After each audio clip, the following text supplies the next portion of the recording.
വിദേശ രാജ്യങ്ങളിലേക്കുള്ള കുടിയേറ്റം കേരളത്തിലെ മലയാളികളുടെ എണ്ണത്തിൽ വൻ കുറവ് വരുന്ന കാഴ്ചയാണ് കണ്ടുവരുന്നത്.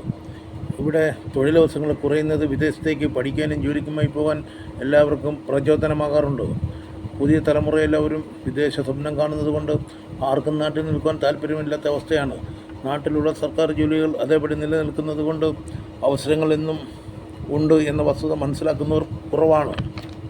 എല്ലാവരും പെട്ടെന്ന് ജോലി കിട്ടുന്ന കോഴ്സുകൾ പഠിച്ച് വിദേശത്തേക്ക് പോകാൻ താല്പര്യപ്പെടുന്നു. കൂടുതൽ ആൾക്കാർ നഴ്സിംഗാണ് തിരഞ്ഞെടുക്കുന്നത്. അത് വിദേശത്തേക്ക് പോകാനുള്ളൊരു എളുപ്പ വഴിയാണ്.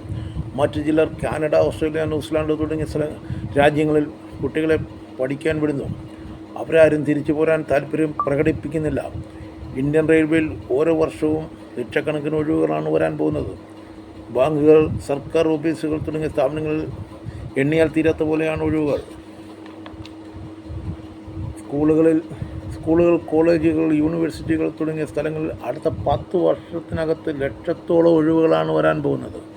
നാട്ടിൽ ചെറുപ്പക്കാരില്ലെങ്കിൽ ഈ ഒഴിവുകൾ ആര് നികത്തും? ജോലിക്ക് ആളുകളെ അന്വേഷിച്ച് നടക്കുന്ന ഒരു കാലം വരുന്നു. ഈ ജോലികളെല്ലാം ആര് ചെയ്യും? സ്കൂളിൽ പോയിട്ടുള്ള എല്ലാവർക്കും ജോലി കിട്ടുന്ന കാലം വരുന്നു. താമസിയാതെ സർക്കാർ ജോലിക്കാരെ കൊണ്ട് കേരളം നിറയും. ഈ വീഡിയോ സബ്സ്ക്രൈബ് ചെയ്ത് കമൻറ്റ് അയയ്ക്കുക.